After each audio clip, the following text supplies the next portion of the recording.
நேற்று திங்கட்கிழமை 80 பயணிகளையும் 4 பணியாளர்களையும் ஏற்றிச் சென்ற டெல்டா ஏர்லைன்ஸ் விமானம் கனடாவில் உள்ள டொரண்டோ பியர்சன் சர்வதேச விமான நிலையத்தில் தரையிறங்கும் போது ஓடுபாதையில் உரசி விபத்துக்குள்ளாகி தலைக்குப்புற கவிழ்ந்தது.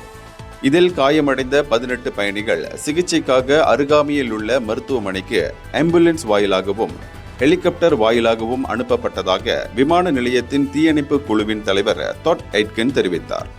விமான நிலைய சிஇஓ டெபோரா ஃபிளிண்ட் கூறுகையில், விபத்து ஏற்பட்டதை தொடர்ந்து உடனடியாக நடவடிக்கை எடுத்த தீயணைப்பு உதவிக்குழுவின் செயல் எந்த உயிர் சேதமும் ஏற்படாமல் இருப்பதை உறுதி செய்ததாக கூறினார். மேலும் இச்சம்பவத்தில் தொடர்புடைய 2 விமான ஓடுதளங்கள் ஓரிரு நாட்களுக்கு மூடப்படுவதாகவும் தெரிவித்தார். இது தொடர்பான காணொளியொன்று இணையதளத்தில் வைரலாக பகிரப்பட்டது. முழுமையாக பனி மூடிய விமான ஓடுதளத்தில் உரசி விமானம் தலைக்குப்புற கவிழ்ந்தவுடனே சில வினாடிகளிலேயே பெரும் கருப்பு புகை வெளியாகியது.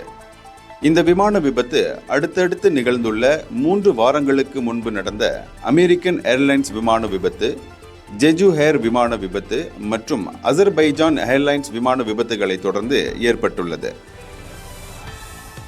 இந்தியர்களின் இதய குரல் மக்களோசை.